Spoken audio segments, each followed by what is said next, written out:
നമുക്ക് ക്ലൂസും ടിപ്സും ട്രിക്സൊക്കെ വെച്ചിട്ട് അടുത്തത് നമുക്ക് പഠിക്കാം. കഴിഞ്ഞ ദിവസം പഠിച്ച വീഡിയോസൊക്കെ നിങ്ങളൊന്ന് കാണണം. നിങ്ങൾക്ക് ഉറപ്പായിട്ടും അത് യൂസ്ഫുള്ളാവും. പഠിച്ചാൽ ഒരിക്കലും മറക്കത്തില്ല. പഠിക്കണ്ട, നിങ്ങൾ ചുമ്മാ ജസ്റ്റ് കേട്ടാൽ മതി. നിങ്ങളെ കേൾക്കുന്നത് ഒരിക്കലും മറക്കത്തില്ല. ഓക്കെ, നമുക്ക് അടുത്ത ചോദ്യത്തിലോട്ട് പോകാം. കേരള സാഹിത്യ അക്കാദമിയുടെ പ്രസിദ്ധീകരണങ്ങൾ ഏതൊക്കെ? കേരള സാഹിത്യ അക്കാദമിയുടെ പ്രസിദ്ധീകരണങ്ങൾ ഏതൊക്കെ? ഇതിനകത്ത് സാഹിത്യലോകം, സാഹിത്യ ചക്രവാളം, മലയാളം ലിറ്റററി സർവേ, ഇത് മൂന്നുമാണ് കേരള സാഹിത്യ അക്കാദമിയുടെ പ്രസിദ്ധീകരണങ്ങൾ. ഈസിയായിട്ട് നമുക്ക് പഠിക്കാം, അല്ല ഈസിയായിട്ട് നമുക്ക് മനസ്സിലാക്കാം. സാഹിത്യ അക്കാദമിയുടെ പ്രസിദ്ധീകരണങ്ങൾ എന്നല്ലേ വന്നേക്കുന്നേ? സാഹിത്യ അക്കാദമിയുടെ പ്രസിദ്ധീകരണങ്ങൾ ഇത് രണ്ടും നോക്കി. സാഹിത്യം. ആ ക്വസ്റ്റ്യനിൽ തന്നെ ഉണ്ട് ആൻസർ. സാഹിത്യമുണ്ട്. ഈ സാഹിത്യം എന്ന് പറയുന്നത് ഏത് ഭാഷയാണ്? ഈസിയായിട്ട് അറിയാം, മലയാളം അല്ലേ? മലയാളത്തിലല്ലേ സാഹിത്യമുള്ളത്? സാഹിത്യമുള്ളത് ഏതാ? മലയാളത്തിലാണ് സാഹിത്യമുള്ളത്. കേരള സാഹിത്യ അക്കാദമിയുടെ പ്രസിദ്ധീകരണങ്ങൾ ഏതാ? ഇത് മൂന്നുമാണ്. സാഹിത്യലോകം, സാഹിത്യ ചക്രവാളം, മലയാളം ലിറ്റററി സർവേ. നമുക്ക് ഈ സാഹിത്യം മാത്രം എടുത്താൽ മതി. സാഹിത്യം ഏത് ഭാഷയിലാണ്? മലയാളത്തിലാണ്. അപ്പോൾ മൂന്നെണ്ണം നമുക്ക് ഈസിയായിട്ട് അടിച്ചെടുക്കാൻ പറ്റും. മനസ്സിലായേ? എക്സാമിന് ചോദ്യം വരുന്ന രീതി എങ്ങനെയാണെന്നറിയാമല്ലോ. ഈ ഉത്തരത്തിൽ ഏതാണ് ശരിയല്ലാത്തത്, അല്ലെ ഏതാണ് തെറ്റായത്, നമുക്ക് ഈസിയായിട്ട് ഇത് മൂന്നും ഒന്ന് മനസ്സിലാക്കിയാൽ നമുക്ക് ഉത്തരം എഴുതാൻ പറ്റും. ഓക്കെ, അടുത്തത് കേരള ഫോക്ലോർ അക്കാദമിയുടെ ആസ്ഥാനമേത്? കേരള ഫോക്ലോർ അക്കാദമിയുടെ ആസ്ഥാനമേത്? കുറച്ച് അക്കാദമികളും അതിൻ്റെ ആസ്ഥാനങ്ങളും അതിൻ്റെ മുന്നത്തെ പ്രസിഡൻറ്റും ഇപ്പോഴത്തെ പ്രസിഡൻറ്റും ഏതാണെന്ന് ഞാൻ മുന്നത്തെ വീഡിയോയിൽ നിങ്ങൾക്ക് പറഞ്ഞു തന്നിട്ടുണ്ടായിരുന്നു. കാണാത്തവരെ അത് പോയൊന്ന് കാണണേ കേട്ടോ. എന്നാൽ നിങ്ങൾക്ക് കറക്റ്റ് ഇത് മനസ്സിലാവും. എല്ലാം കണക്ട് ചെയ്തിട്ടുള്ള കാര്യങ്ങളാണ് ഞാൻ പറഞ്ഞു വരുന്നത്. എന്നാലും ഇതിൻ്റെ ഒരു ക്ലൂ ഒന്ന് ഞാൻ പറഞ്ഞുതരാം. കേരള ഫോക്ലോർ അക്കാദമിയുടെ ആസ്ഥാനമേത്? ആ ചോദ്യത്തിൽ തന്നെ ഒരു സ്ട്രെസ്സായിട്ടുള്ളൊരു വാക്കുണ്ടല്ലോ, folklore academy. Folklore Kannur. Kerala folklore അക്കാദമിയുടെ ആസ്ഥാനമേത്? കണ്ണൂർ. അല്ലെങ്കിൽ മറ്റൊരു ക്ലൂ ഞാൻ പറഞ്ഞുതരാം. ഫോർക്ക് ഏതാ? നമ്മുടെ ഇതിലെ മുള്ളുപോലെ ഇരിക്കുന്ന കുത്തി കഴിക്കുന്ന ഒരു സംഭവം ഉണ്ടല്ലോ, അറിയാമല്ലോ. ആ ഫോർക്ക് നമ്മളിങ്ങനെ കഴിച്ച് കഴിഞ്ഞിട്ട് മുഖം ചൊറിഞ്ഞിരുന്നപ്പോൾ കണ്ണിലൊന്ന് കൊണ്ട്, അത്ര ഓർത്താൽ മതി. കണ്ണൂർ. കേരള ഫോക്ലോർ അക്കാദമിയുടെ ആസ്ഥാനം ഏത്? കണ്ണൂർ. നമ്മളിത് ഉറപ്പായിട്ടും മറക്കത്തില്ല. കാര്യം ഇത് നല്ലൊരു സ്ട്രെസ്സ് കൊടുക്കാൻ പറ്റിയൊരു വാക്കാണ്, ഫോക്ലോർ അക്കാദമി. ഇപ്പം നമ്മൾ പഠിച്ചില്ലെങ്കിൽ തന്നെ ക്വസ്റ്റ്യനിൽ കാണുമ്പോൾ നമുക്ക് ആൻസർ എഴുതാൻ പറ്റും. കേരള ഫോക്ലോറിൻ്റെ അക്കാദമിയുടെ ആസ്ഥാനം ഏത്? കണ്ണൂരാണ്. ആ കേരള ഫോക്ലോർ അക്കാദമി സ്ഥിതി ചെയ്യുന്നത് കണ്ണൂരാണെന്ന് പറഞ്ഞല്ലോ. അതിൻ്റെ ആദ്യത്തെ പ്രസിഡൻ്റ് ആരാ? അല്ലെങ്കിൽ ആദ്യത്തെ പ്രസിഡൻറ്റോ വൈസ് ചാൻസലർ എന്നൊക്കെ ചോദിക്കും. ജി ഭാഗവനാണ്. ജി ഭാഗവൻ നായർ അങ്ങനെയൊക്കെ ഉണ്ട് കേട്ടോ ഫുൾ നെയിം. എന്നാലും നമുക്ക് ഈസിയായിട്ട് മനസ്സിലാക്കാൻ വേണ്ടി ജി ഭാഗവൻ ആണ് ആദ്യത്തെ പ്രസിഡൻറ്റ്. ഇപ്പോഴത്തെ പ്രസിഡൻറ്റ് OS ഉണ്ണികൃഷ്ണനാണ്. ഓക്കെ, ഫോക്ലോർ അക്കാദമി പറയുമ്പോൾ തീർച്ചയായിട്ടും ആ ഓപ്ഷനിൽ ലളിതകലാ അക്കാദമിയുടെ കാര്യങ്ങളും എല്ലാം ഉണ്ട്. എല്ലാം ഇൻ്റർ കണക്റ്റായിട്ട് ചോദിക്കും. അപ്പോൾ നമുക്കതോടെ മനസ്സിലാക്കാം. കേരള സംഗീത നാടക അക്കാദമിയുടെ പ്രസിദ്ധീകരണം അല്ലെങ്കിൽ മുഖപത്രം എന്നൊക്കെ ചോദിക്കും. നമ്മൾ നേരത്തെ ഫോക്ലോർ അക്കാദമിയുടെ കാര്യം പറഞ്ഞല്ലോ, അതുമായിട്ടും കണക്ട് ചെയ്ത കാര്യം ഇപ്പോൾ പറഞ്ഞുതരാം. കേരള സംഗീത നാടക അക്കാദമിയുടെ പ്രസിദ്ധീകരണം ഏത്? കേളി. അതായത് അവരുടെ കേരള സംഗീത നാടക അക്കാദമിയുടെ പ്രസിദ്ധീകരണം ഏതാ? കേളി. ആ ചോദ്യത്തിൽ നിന്ന് തന്നെ നമുക്ക് ഉത്തരവെടുക്കാം. സംഗീത നാടക അക്കാദമി. നീ സംഗീതം എന്തുവല്ലും കേട്ടില്ലയോ? നാടകം ഒന്ന് കാണുക, അല്ലെ അത് നാടകത്തെപ്പറ്റി ഒന്ന് കേട്ടിരിക്കും, അല്ലെ നാടകം നീ കണ്ട് സംഗീതത്തെപ്പറ്റി ഒന്ന് കേള്. ആ സംഗീതം ഒന്ന് കേള്. നീ നാടകം കണ്ടില്ലേ, ഇനി സംഗീതം നീ ഒന്ന് കേള്. അങ്ങനെ ഒന്ന് കണക്ട് ചെയ്തൂടെ? കേരള സംഗീത നാടക അക്കാദമിയുടെ പ്രസിദ്ധീകരണം ഏതാ? കേളി. നമ്മൾ ആദ്യം പറഞ്ഞത് എന്താ? കേരള സാഹിത്യ അക്കാദമിയുടെ പ്രസിദ്ധീകരണം ഏതാ? സാഹിത്യലോകം, സാഹിത്യ ചക്രവാളം, മലയാളം ലിറ്റററി സർവേ. അത് ഈസിയായിട്ട് മനസ്സിലാക്കാനുള്ള ട്രിക്ക് മനസ്സിലായല്ലോ. സാഹിത്യം പിന്നെ ഏതാ? സാഹിത്യം രണ്ടും ഏത് ഭാഷയിലുള്ളതാ? മലയാളത്തിലുള്ളതല്ലേ. അടുത്തത് ലളിതകലാ അക്കാദമിയുടെ പ്രസിദ്ധീകരണം ഏത്? ലളിതകലാ അക്കാദമിയുടെ പ്രസിദ്ധീകരണം ലളിതമായ ചിത്രത്തിലൂടെയാണ് അവരെല്ലാം പ്രസിദ്ധീകരിക്കുന്നത്. ചിത്രവാർത്ത. അതായത് ലളിതകലാ അക്കാദമിയുടെ പ്രസിദ്ധീകരണം. അവരോരോന്നും പ്രസിദ്ധീകരണം ചെയ്യുന്നത് എന്തുവാ? ഞങ്ങൾക്ക് എഴുതാനും കുത്താനൊന്നും വയ്യ, വേണമെങ്കിൽ ഒന്ന് വരച്ച് കാണിക്കാം, സിമ്പിളായിട്ടൊന്ന് വരച്ച് കാണിക്കാം. അതായത് ഞങ്ങളിലെ കാക്കയുടെ കാര്യങ്ങൾ പറഞ്ഞ് കാക്ക എന്ന് എഴുതാതെ ജസ്റ്റ് അതൊന്ന് വരച്ച് കാണിക്കും. സിമ്പിളായിട്ട് ഞങ്ങൾ ചിത്രങ്ങളിലൂടെ വരച്ചൊന്ന് കാണിക്കും. ലളിതകലാ അക്കാദമിയുടെ പ്രസിദ്ധീകരണം ഏതാ? ചിത്രവാർത്ത. ലളിതമായ ചിത്രത്തിലൂടെയാണ് അവർ വരച്ച് പ്രസിദ്ധീകരണം ചെയ്യുന്നത്. കിട്ടിയില്ലേ? ലളിതകലാ അക്കാദമിയുടെ പ്രസിദ്ധീകരണം ചിത്രവാർത്ത. മറക്കത്തില്ല, ഉറപ്പായിട്ടും മറക്കത്തില്ല. ഇതിന് മുന്നേ പറഞ്ഞത് എന്തുവാ? സംഗീത നാടക അക്കാദമിയുടെ മുഖപത്രം അല്ലെങ്കിൽ പ്രസിദ്ധീകരണം ഏതാണ്? കേളി. സംഗീത നാടകം നമ്മൾ കണ്ടു, സംഗീതം നമ്മൾ എന്താ ചെയ്യുന്നത്? കേൾക്കുമല്ലേ? ഓക്കെ, അത് കിട്ടി. ഇപ്പോൾ പറഞ്ഞത് ലളിതകലാ അക്കാദമിയുടെ പ്രസിദ്ധീകരണം ലളിതമായ കലകളെയൊക്കെ അവർ ചിത്രരൂപത്തിൽ വരച്ച് അന്ന് കാണിക്കുന്നത്. അവർക്ക് എഴുതാനൊന്നും വയ്യ, അവർ ചിത്രരൂപത്തിൽ വരച്ചാണ് കാണിക്കുന്നത്. നമ്മൾ ആദ്യം പറഞ്ഞ ഫോക്ലോർ അക്കാദമിയുടെ കാര്യം തേട്ടറാവുന്ന ഫോക്ലോർ അക്കാദമി എവിടെ? ആ ഫോർക്ക് നമ്മുടെ മുഖത്ത് വരയ്ക്കുന്നതിൻ്റെ കൂട്ടത്തിൽ കണ്ണി കൊണ്ട് അല്ലെങ്കിൽ സ്ട്രെസ്സാക്കി നമുക്ക് ഉത്തരം എഴുതാമല്ലോ. പറഞ്ഞ് ഓർത്തോ? ശരിയാണ്, കണ്ണൂരാണ്. ഫോക്ലോർ അക്കാദമി എവിടാണ്? കണ്ണൂർ. അതിൻ്റെ പ്രസിദ്ധീകരണം ഏതാ? പൊളി. അതിൻ്റെ പ്രസിദ്ധീകരണം എല്ലാം പൊളി. അത് കണക്ട് ചെയ്യാൻ ഞാൻ നേരത്തെ പറഞ്ഞത് തന്നെ എടുത്താൽ മതി. നമ്മൾ ആ ഫോർക്ക് എടുത്തിട്ട് നമ്മൾ കണ്ണ് ചൊറിയും, ഉറപ്പായിട്ടും കണ്ണിൽ കൊള്ളും. നല്ല പൊളിയായിരിക്കത്തില്ലേ? അടിപൊളിയാണ്, വേറെ ഒന്നും പറയാനില്ല. അങ്ങനെ ഒന്ന് കണക്ട് ചെയ്യാം. അല്ലെങ്കിൽ ഫോക്ലോർ അക്കാദമി, ഫോർട്ട് കൊച്ചി എപ്പോഴും അടിപൊളിയല്ലേ? അങ്ങനെ നമുക്ക് കണക്ട് ചെയ്യാം. ഏത്? നിങ്ങൾക്ക് ഇതിൽ നിന്ന് നിങ്ങൾക്ക് ഇഷ്ടമുള്ള ക്ലൂസ് എടുക്കാൻ പറ്റും കേട്ടോ. ഞാൻ ഒരു ക്ലൂ പറയുമ്പോൾ നിങ്ങൾക്ക് ഇഷ്ടമുള്ള 100 ക്ലൂ കിട്ടും. ഉറപ്പായിട്ടും നമുക്ക് ആ ചോദ്യം കാണും, ചോദ്യത്തിൽ നിന്ന് തന്നെ ഉത്തരം എഴുതാൻ പറ്റും കേട്ടോ. ഈ ട്രിക്ക് ആരും പറഞ്ഞു തരത്തില്ല. ഓട്ടൻതുള്ളലിൻ്റെ ഉപജ്ഞാതാവാര്? നമ്മുടെ ഓട്ടൻതുള്ളലിൻ്റെ ഉപജ്ഞാതാവാര്? കുഞ്ചൻ നമ്പ്യാർ. നമുക്കതറിയാം, നമുക്ക് പണ്ട് തൊട്ടേ അറിയാവുന്ന ഓട്ടൻതുള്ളലിൻ്റെ ഉപജ്ഞാതാവ് കുഞ്ചൻ നമ്പ്യാരാണ്. പക്ഷേ എന്നാലും നമ്മുടെ പരീക്ഷ സമയത്ത് നമുക്ക് ട്രിക്കടിക്കും. ഇനിയിപ്പോൾ വള്ളത്തോൾ നാരായണ മേനോനാണെന്നോ ശങ്കുണ്ണി മേനോനാണെന്നോ നമ്മുടെ അപ്പുറത്തെ മേനോൻ മാമനാണെന്നോ എന്ന് വരെ നമുക്ക് സംശയം അടിക്കും. അതുകൊണ്ട് ഈസി ആയിട്ട് നമുക്ക് മനസ്സിലാക്കാം. തുള്ളൽ കുഞ്ഞ് ഭയങ്കര തുള്ളലല്ലേ? കുഞ്ഞ് നല്ല ഓട്ടമാണ്, കുഞ്ഞ് നല്ല തുള്ളലുമാണ്. ഓട്ടവും തുള്ളലുമാണ്. ആരാ? നമ്മുടെ വീട്ടിലെ കുഞ്ഞുങ്ങൾ നല്ല ഓട്ടവും തുള്ളലുമാണ്. പിടിച്ച് നല്ല അടി കൊടുക്കാൻ തോന്നും. അപ്പോൾ കുഞ്ചൻ നമ്പ്യാരാണ് അതിൻ്റെ ഉത്തരം. അങ്ങനെ നമുക്ക് കണക്ട് ചെയ്യാം. ഓക്കെ. നമുക്കിനി കുറച്ച് ഡാൻസും അതിൻ്റെ സ്റ്റേറ്റും ഞാൻ പറഞ്ഞു തരാം. നമുക്ക് ഈ ആളുകൾ പറയും നമുക്ക് ഇത് പഠിക്കാം, അത് പഠിക്കാം. പഠിക്കുന്നുള്ള ആ വാക്കങ്ങ് വിട്ടേ, നമുക്ക് കുറച്ച് കാര്യങ്ങൾ മനസ്സിലാക്കാം. നമ്മുടെ ജീവിതം ഒന്ന് സെറ്റാവാൻ കുറച്ച് കാര്യങ്ങൾ മനസ്സിലാക്കാം. ഈസി ആയിട്ട് നമുക്ക് കുറച്ച് നല്ല കാര്യങ്ങൾ ക്ലൂവിലൂടെ മനസ്സിലാക്കാം. ഉറപ്പായിട്ടും ഇതെല്ലാം ചോദിക്കും. ഓക്കെ. ആദ്യത്തേത്, ഭരതനാട്യം ഏത് സ്റ്റേറ്റിലെയാണ്? തമിഴ്നാട്. എങ്ങനെ നമുക്ക് ക്ലൂ ആയിട്ട് ആക്കാം? നിങ്ങൾ വീണ്ടും ഭരതനാട്യം തമിഴ്നാട്, ഭരതനാട്യം തമിഴ്നാടോ അങ്ങനെയൊന്നും പഠിക്കേണ്ട കാര്യമൊന്നുമില്ല. നമ്മൾ പറഞ്ഞത് എന്താ? മനസ്സിലാക്കാം. ഭരതനാട്യം തമിഴ്നാട്.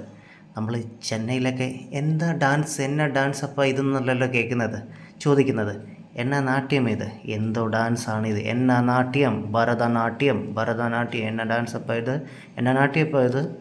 എന്തോ ഡാൻസാണെന്ന് തമിഴ് ചോദിക്കുന്നത്. തമിഴ് ഡാൻസിൻ്റെ ഇംഗ്ലീഷാണ് നാട്യം. എന്തോ ഡാൻസാണ്, എന്തോ നാട്യമാണിത്. ഭരതനാട്യം തമിഴ്നാട്. കണക്റ്റായേ? ഭരതനാട്യം തമിഴ്നാട്. അടുത്തത് കഥക് ഉത്തർപ്രദേശ്. നമ്മുടെ ക്ലാസ്സിൽ എപ്പോഴും ഉണ്ട് ഒരു ബുജ്ജി ഒരുത്തനുണ്ട്, കഥ പോലെ അങ്ങ് ഉത്തരങ്ങളെല്ലാം പറയുന്ന ഒരുത്തൻ. അവൻ കാരണം നമുക്ക് അടിയും മേടിച്ച് തരും പണ്ടൊക്കെ. അത് പോട്ട് അവൻ്റെ കാര്യം വിട്ടേര്. കഥ പോലെ ഉത്തരങ്ങൾ പറയും. കഥ പോലെ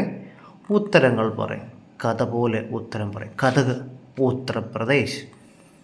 കുച്ചിപ്പുടി. അടുത്തത് കുച്ചിപ്പുടി ആന്ധ്രാപ്രദേശ്. കുച്ചിപ്പുടി. ഈ ആന്ധ്ര ലോറികളൊക്കെ വരുമ്പോൾ, നമ്മുടെ നാട്ടിലോട്ട് പച്ചക്കറി ആയിട്ടൊക്കെ വരത്തില്ല, ആന്ധ്ര ലോറികളൊക്കെ വരുമ്പോൾ തമിഴ്നാട്ട് വണ്ടിയല്ലെന്ന് നമുക്ക് ആൾക്കാരത് ആന്ധ്ര വണ്ടിയാക്കാം. ആന്ധ്ര വണ്ടി നമ്മുടെ റോഡ് പണിക്കൊക്കെ ആന്ധ്ര വണ്ടികളാണ് വരുന്നത് കേട്ടോ. വരുമ്പോൾ മൊത്തം അതിൽ പൊടിയായിരിക്കുമല്ലോ. ആന്ധ്രാപ്രദേശ് കുച്ചിപ്പുടി. അല്ലെങ്കിൽ ആന്ധ്രയിൽ ആ പ്രദേശത്ത് മൊത്തം പൊടിയാണ്. കുച്ചിപ്പുടി ആ പ്രദേശത്ത് മൊത്തം പൊടിയാണ്. ആന്ധ്രാപ്രദേശ് ഫുള്ള് പൊടിയാണ്. കുച്ചിപ്പുടി ആന്ധ്രാപ്രദേശ് ഫുള്ളും പൊടിയാണ്. ഞാനിത് കണക്ട് ചെയ്ത് വെച്ചേക്കുന്നത് വേറൊരു ക്ലൂ ഇല്ല, പക്ഷേ അത് ഞാൻ ഇപ്പോൾ പറയുന്നില്ല. അടുത്തത് ഒഡീസി, ഒറീസ, അത് ആ വാക്കിൽ നിന്ന് തന്നെ നമുക്ക് എടുക്കാം. അടുത്ത കഥകളി, കേരള. കഥകളി, കേരള. കേരളത്തിൻ്റെ മറ്റൊരു സംഭവം അറിയാമല്ലോ, മോഹിനിയാട്ടം എവിടുത്തെയാണ്?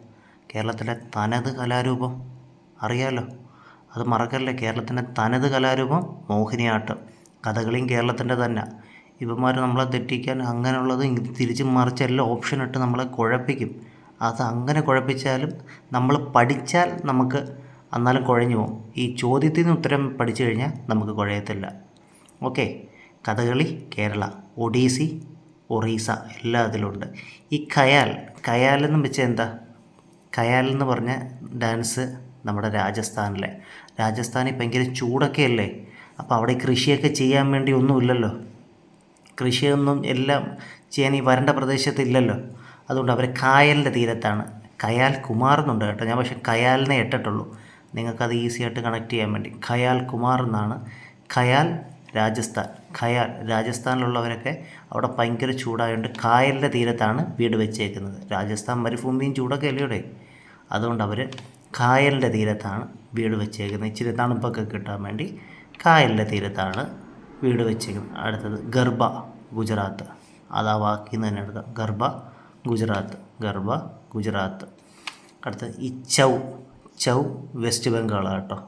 അതായത് ചൗ നോർത്ത് ഈസ്റ്റ് ഏരിയയിലാണ് ഈ ചൗ എന്ന് പറയുന്ന ഡാൻസ് ഫോംസ് ഉള്ളത്. അതായത് നമ്മുടെ ബീഹാർ, ഒറീസ, വെസ്റ്റ് ബംഗാൾ, ജാർഖണ്ഡ്, ഇവിടെയൊക്കെയാണ് നമ്മുടെ ഈ ചൗ ഉള്ളത്. അതായത് നോർത്ത് ഈസ്റ്റ് പ്ലേസിൽ ബീഹാർ, ഒറീസ, വെസ്റ്റ് ബംഗാൾ, ബീഹാർ, ഒറീസ, വെസ്റ്റ് ബംഗാൾ, ജാർഖണ്ഡ്, ഇവിടാണ് ചൗ ഉള്ളത്. ഈ ബീഹാറിൻ്റെ കാര്യം പറയുമ്പോൾ ഞാൻ ഒരു കാര്യം പറയട്ടെ. ബിഹു അത് ഇനി വരുന്നുണ്ട്, ഇനി അങ്ങോട്ട് വരുന്നുണ്ട്. നമുക്ക് ഈ എക്സാമിന് ചോദിച്ചിട്ടുള്ളൊരു ചോദ്യമുണ്ട്, ഞാനത് നിങ്ങളെ ഒന്ന് കാണിക്കാം. എൻ്റെ വീഡിയോ കണ്ടിന്യൂസ് കാണുന്നവർക്ക് ഉറപ്പായിട്ടും മനസ്സിലാവും ഞാനത് ഇതിപ്പോൾ ആദ്യമേ പറഞ്ഞു തന്നിട്ടുണ്ട് ഈ ഒരു ക്ലൂ. ബിഹു ഏത് സംസ്ഥാനത്തിൻ്റെ നൃത്തരൂപമാണ്? ഞാനന്ന് പറഞ്ഞില്ലേ, ബിഹു നമ്മൾ നല്ല അന്യായ ബുദ്ധിയുള്ളവരുണ്ടായതുകൊണ്ട് ഈ ബിഹു എന്നുള്ളത് ബീഹാറിൽ നിന്ന് അടിച്ചു കാച്ചി അങ്ങ് വിടും. ബിഹു ബീഹാറല്ല, ആസാമാണ്. ഈ ബിഹുവിൻ്റെ ബി എന്ന വാക്കുണ്ടല്ലോ, ബിയുടെ മുന്നിൽ എ, ആസാം. ബിഹു ഒരിക്കലും ബീഹാറല്ല, ആസാമാണ്. ഓക്കെ, ബിഹു ആസാമാണ്. ബിഹുവിൽ മറ്റൊരു കാര്യം കൂടെ ഉണ്ട്, അത് സാത്രിയയാണ്. സാത്രിയയും ബിഹുവും ആസാമിലാണ്. സാത്രിയ, ബിഹു ഇത് രണ്ടും ആസാമിൻ്റെ ഡാൻസാണ്. അടുത്ത ഹട്ടാരി, കർണാടക. ഹട്ടാരി കർണാടക,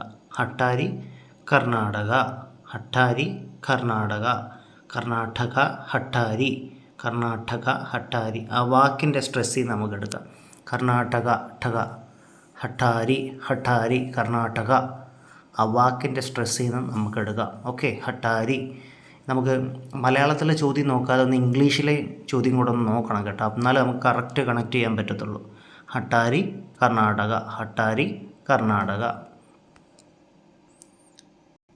അതിൻ്റെ ഒരു ചോദ്യം നോക്കാം. കുച്ചിപ്പുടി എവിടെ നിന്നാണ് ഉദ്ഭവിച്ചത്? ആന്ധ്രാപ്രദേശ്. നമ്മൾ പറഞ്ഞായിരുന്നല്ലോ കുറച്ച് മുന്നേ. ആന്ധ്രയിലെ ലോറികൾ വരുമ്പോൾ അതിനകത്ത് പൊടിയാന്ന് പറഞ്ഞില്ലയോ?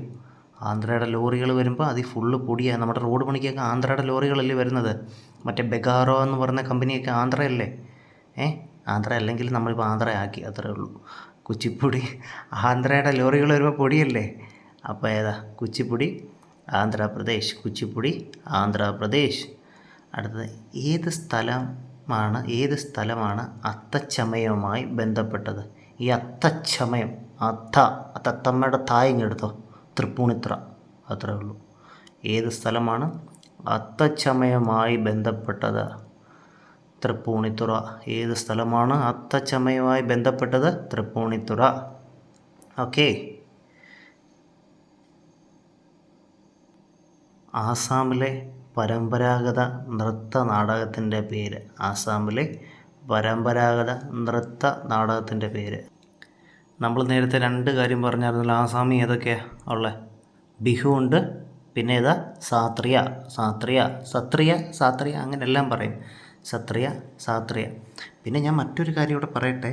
ഈ കൂട്ടത്തിൽ ഞാൻ എന്ത് പറയും, ഇത് നല്ല ഡീറ്റെയിൽ ആയിട്ട് എളുപ്പം മനസ്സിലാക്കുന്ന രീതി ഞാൻ ഇതെല്ലാം ഓരോന്ന് ഞാൻ പറഞ്ഞു തരുന്നുണ്ട് കേട്ടോ. എന്നാൽ ഈ കൂട്ടത്തിൽ തന്നെ ഒന്ന് പറഞ്ഞു പോവാം. ഈ കഥകെന്ന് പറയുന്ന സാധനം നമ്മൾ കഥ പോലെ ഉത്തരം പറഞ്ഞെന്ന് പറഞ്ഞില്ലേ? അപ്പോൾ കഥ പോലെ ഡയലോഗ് പറയുന്ന ഒരു മനുഷ്യനോട് മലയാളത്തിലുണ്ടല്ലോ. പെട്ടെന്ന് ഡയലോഗുകൾ പഠിക്കുന്നേ. Narcotics is A dirty business എന്ന് പറഞ്ഞൊരു മനുഷ്യനെ അറിയാവോ? മോഹൻലാൽ. മോഹൻലാൽ ഒരു സിനിമയ്ക്കകത്ത് കഥക് അഭിനയിപ്പിച്ച് ഡാൻസ് ചെയ്തിട്ടുണ്ട് നല്ല അടിപൊളിയായിട്ട്. അത് നമുക്ക് നോക്ക്, അത് നിങ്ങൾ നോക്കിയാൽ മതി. കഥക് മോഹൻലാൽ ഡാൻസ് കളിച്ച് ചെയ്ത് പടത്തിലാന്ന് നല്ല അസാധ്യമായിട്ട്. അതെനിക്കിപ്പോൾ ഇവിടെ പറയേണ്ട കാര്യം എന്താണെന്ന് വെച്ച് കഴിഞ്ഞാൽ, ഹിന്ദു മുസ്ലിം സമ്പ്രദായത്തെ മിക്സ് ചെയ്ത ഒരു ഡാൻസ് റിഫോമാണ് നമ്മുടെ ഈ കഥക് കേട്ടോ. ഒത്തിരി പറയാനുണ്ട്, ഒത്തിരി പറയാമെന്ന് വെച്ചാൽ അങ്ങ് എലാബറേറ്റ് ചെയ്ത് തല കുഴയ്ക്കാനുള്ളതല്ല. പറഞ്ഞു കഴിഞ്ഞാൽ ഒരിക്കലും മറക്കാത്ത രീതി, ജസ്റ്റ് ഒറ്റ വട്ടം കേട്ടാൽ മറക്കാത്ത രീതി ഞാൻ പറഞ്ഞു തരും. ഈ കൂട്ടത്തിൽ അത് പോകുന്നില്ല, ഈ കൂട്ടത്തിൽ പോയാൽ അത് കുഴയും. അപ്പോൾ ആസാമിലെ പരമ്പരാഗത നൃത്ത കലാരൂപത്തിൻ്റെ പേര് സാത്രിയ ബിഹു. ഒരിക്കലും ബിഹുവിനെ കൊണ്ട് ബീഹാറിൽ തിളച്ചിടല്ലേ. ബിഹു ബീഹാറിലെ അല്ല, ബിഹു ആസാമിലെയാണ്. മുച്ചിലോട്ട് ഭഗവതി ഏത് അനുഷ്ഠാന കലയുമായും ബന്ധപ്പെട്ടതാണ്? മുച്ചിലോട്ട് ഭഗവതി ഏത് അനുഷ്ഠാന കലയുമായി ബന്ധപ്പെട്ടതാണ്? തെയ്യം. മുച്ചിലോട്ട് ഭഗവതി ഏത് അനുഷ്ഠാന കലയുമായി ബന്ധപ്പെട്ടതാണ്? തെയ്യം. അത് വേണം നിങ്ങളൊന്ന് കാണാപ്പാഠം പഠിച്ചോ. മുച്ചിലോട്ട് ഭഗവതി ഏത് അനുഷ്ഠാന കലയുമായി ബന്ധപ്പെട്ടതാണ്? തെയ്യം. നിങ്ങൾക്കതൊരു കണക്ട് ചെയ്ത് എന്തെങ്കിലും ഒരു ക്ലൂ ഉണ്ടാക്കാൻ പറ്റുന്നുണ്ടോ? മുച്ചിലോട്ട് ഭഗവതി ഏത് അനുഷ്ഠാന കലയുമായി ബന്ധപ്പെട്ടതാണ്? തെയ്യം. അടുക്കളയിൽ നിന്ന് അരങ്ങത്തേക്ക് എന്ന കൃതി ആരുടേതാണ്? നല്ല അടിപൊളി ഒരു ക്ലൂ ഞാൻ പറഞ്ഞുതരാം. അടുക്കളയിൽ നിന്ന് അരങ്ങത്തേക്ക് എന്ന കൃതി, എൻ്റെ ബാക്ക്ഗ്രൗണ്ടിൽ ഈ വണ്ടിയുടെ നോയ്സൊക്കെ കേൾക്കും, നിങ്ങളത് മൈൻഡ് ചെയ്യേണ്ട കേട്ടോ. നമ്മൾ നമ്മുടെ കാര്യത്തിൽ നിന്നാൽ മതി. അടുക്കളയിൽ നിന്ന് അരങ്ങത്തേക്ക് നമ്മൾ പണ്ട് തൊട്ടേ ഇത് കേട്ടിട്ടുണ്ട്, പക്ഷെ ആരുടെയാണെന്ന് നമുക്കറിയത്തില്ല. ഈസി ആയിട്ട് ഞാൻ പറഞ്ഞുതരാം. അടുക്കളയിൽ നിന്ന് അരങ്ങത്തേക്ക്. അടുക്കള എവിടെയാണ് നിൽക്കുന്നത്? പഞ്ചായത്ത് ഗ്രൗണ്ടിലല്ലല്ലോ, നമ്മുടെ വീട്ടിലാണ് നമ്മുടെ അടുക്കള നിൽക്കുന്നത്. നമ്മുടെ വീട്ടിലാണ് നമ്മുടെ അടുക്കള, നമ്മുടെ വീട്ടിലാണ് അല്ലേ? അപ്പോൾ ഏതാ? വീട്ടിൽ. വീട്ടിലാണ് അടുക്കള നിൽക്കുന്നത്. അടുക്കളയിൽ നിന്ന് അരങ്ങത്തേക്ക്, വീട്ടിലാണ് നമ്മുടെ അടുക്കള നിൽക്കുന്നത്. വീട്ടി ഭട്ടതിരിപ്പാട്. വീട്ടിൽ അടുക്കളയുണ്ട്. എൻ്റെ വീട്ടിൽ അടുക്കളയുണ്ട്. വീട്ടി അടുക്കള. അടുക്കളയിൽ നിന്ന് അരങ്ങത്തേക്ക് എന്ന കൃതി ആരുടേതാണ്? വീട്ടി ഭട്ടതിരിപ്പാട്. ഓക്കെ. പുരാതന ഗുഹാചിത്രങ്ങൾക്ക് പ്രസിദ്ധമായ ഗുഹകൾ സ്ഥിതി ചെയ്യുന്നത് എവിടെ? അല്ലെങ്കിൽ പുരാതന ഗുഹാചിത്രങ്ങൾക്ക് പ്രസിദ്ധമായ എടയ്ക്കൽ ഗുഹകൾ, അതൊന്ന് ഓർത്ത് വെച്ച്. ഗുഹാചിത്രങ്ങൾക്ക് പ്രസിദ്ധമായത് എടയ്ക്കൽ ഗുഹയാണ്. ആ ഗുഹ സ്ഥിതി ചെയ്യുന്നത് എവിടെ? എടയ്ക്കൽ ഗുഹ സ്ഥിതി ചെയ്യുന്ന ജില്ല എവിടെ? നമ്മുടെ ഈ ഗുഹ എന്നൊക്കെ കേട്ട് കഴിയുമ്പോഴേ നമ്മുടെ മനസ്സിൽ കാട് ഗുഹ എന്നൊക്കെ കേൾക്കുമ്പോൾ ആദ്യം ഓടി വരുന്നത് വയനാടും ഇടുക്കിയൊക്കെ അല്ലേ? വയനാട് ഇടുക്കിയൊക്കെ അല്ലേ നമ്മുടെ മൈൻഡിലോട്ട് ഓടി വരുന്നത്? പുരാതന ഗുഹാചിത്രങ്ങൾക്ക് പ്രസിദ്ധമായ എടയ്ക്കൽ ഗുഹ സ്ഥിതി ചെയ്യുന്നത് എവിടെ? ഈ കാടും ഗുഹയൊക്കെ നമ്മുടെ മൈൻഡിലോട്ട് ആദ്യം വരുന്നത് വയനാട് ഇടുക്കിയൊക്കെ അല്ലേ? ആണ്. ഇടുക്കിയിൽ എന്തുവായാലും ഡാമുണ്ട്. അപ്പോൾ ഗുഹ എവിടെ ഉണ്ട്? വയനാടുണ്ട്. ഇടുക്കിയിൽ എന്തുവായാലും ഡാമുണ്ട്. ഓക്കെ, ഡാം ഇടുക്കിക്ക് ഞാൻ കൊടുത്തേക്കാം. അപ്പോൾ ഗുഹകൾ എവിടെ? വയനാട്. ഞാനിത് ഇങ്ങനെ പറഞ്ഞതിൻ്റെ കാര്യം, ഓപ്ഷൻ ഉറപ്പായിട്ടും രണ്ടും കൂടെ വരും. അന്നേരം ഇരുന്ന് കൺഫ്യൂസ് അടിച്ച് 5 മിനിറ്റ് കളയണ്ട. ഓക്കെ. ഡാം ഇടുക്കിക്കാർക്ക് ഉണ്ട്. അപ്പോൾ നമുക്ക് ഏതാ? വയനാട്ടുകാർക്ക് ഗുഹകളും കാടുകളൊക്കെ വേണം. ഗുഹ വയനാട്. എടയ്ക്കൽ ഗുഹകൾ എവിടെ? നമ്മുടെ വയനാട്ടിലാണ്. വയനാട് നമ്മുടെയാണ്, ഇടുക്കി നമ്മുടെയാണ്, എല്ലാം നമ്മുടെയാണ്. അടുത്ത ആരുടെ കാലത്താണ് കേരളത്തിൽ ചവിട്ട് നാടകം ആരംഭിച്ചത്? ആരുടെ കാലത്താണ് കേരളത്തിൽ ചവിട്ട് നാടകം ആരംഭിച്ചത്? നമുക്കറിയാവുന്നൊരു ചവിട്ട് നാടകക്കാരനുണ്ടല്ലോ, റൊണാൾഡോ. ചവിട്ട് നാടകക്കാരനല്ല, കാലും കൊണ്ട്. ചവിട്ട് നാടകത്തിന് മെയിനായിട്ട് കാലല്ലേ വേണ്ടേ? കാലും കൊണ്ട് കാൽപന്തിൻ്റെ ഒരു രാജകുമാരനുണ്ടല്ലോ, റൊണാൾഡോ. അദ്ദേഹം കാലും കൊണ്ട് ഫുട്ബോൾ കളിക്കുന്ന ആളല്ലേ? അദ്ദേഹത്തിൻ്റെ ഇതേതാ? ഫുട്ബോളിൻ്റെ ടീം ഏതാ? പോർച്ചുഗലല്ലേ? പോർച്ചുഗലിൻ്റെ ടീമല്ലേ? അപ്പോൾ പോർച്ചുഗൽ ചവിട്ടുനാടകമായിട്ട് ബന്ധപ്പെട്ട് പോർച്ചുഗൽ റൊണാൾഡോ ഫുട്ബോൾ കളിക്കാരൻ, ആ ഒരു ക്ലൂ ആണ് ഞാനിവിടെ എഴുതിയേക്കുന്നത്. അദ്ദേഹത്തിൻ്റെ ടീം പോർച്ചുഗലല്ലേ. ആരുടെ കാലത്താണ് കേരളത്തിൽ ചവിട്ടുനാട ആരംഭിച്ചത്? പോർച്ചുഗീസുകാരുടെ കാലത്താണ്. ചിലപ്പോൾ നമുക്ക് ഡച്ചുകാരുടെ ഇതൂടെ ഇടുമ്പോൾ നമുക്ക് രണ്ടുകൂടെ അങ്ങ് തിരിഞ്ഞും മറിഞ്ഞും പോകും. പക്ഷെ നമുക്ക് തിരിഞ്ഞും മറിഞ്ഞും പോകരുത്. ആരുടെ കാലത്താണ് കേരളത്തിൽ ചവിട്ടുനാട ആരംഭിച്ചത്? പോർച്ചുഗീസുകാരുടെ. അത് പറയാനുള്ള ക്ലൂ നമ്മൾ ഇട്ടേക്കുന്നത് ചവിട്ടുനാട. കാലുമായിട്ട് ബന്ധപ്പെട്ടത് റൊണാൾഡോ ഏത് ടീമാണ്? പോർച്ചുഗീസ്. ഒരുപാട് കാട്ട് കയറിയൊന്നും നമ്മൾ പോയിട്ടില്ല. റൊണാൾഡോ പോർച്ചുഗീസാണ്. അപ്പോൾ പോർച്ചുഗീസുകാരുടെ കാലത്താണ് കേരളത്തിലെ ചവിട്ടുനാടകം ആരംഭിച്ചത്. മനസ്സിലായല്ലോ. അപ്പോൾ ഇന്ന് ഇവിടെ നിന്ന് ജസ്റ്റ് ഒന്ന് നിർത്തുക. പഴയ വീഡിയോ കാണാത്തവരെല്ലാം ഉറപ്പായിട്ട് കാണുപോയി. നല്ല അടിപൊളിയായിട്ടുള്ള ക്ലൂവും ടിപ്സും ട്രിക്സൊക്കെ പറഞ്ഞിട്ടുണ്ട്. ഇനിയുള്ള വീഡിയോസ് അടിപൊളിയായിരിക്കും. ഓക്കെ, ശരി. എല്ലാവരും ദൈവം അനുഗ്രഹിക്കട്ടെ, കൂട്ടത്തെ എൻ്റെയും കൂടെ.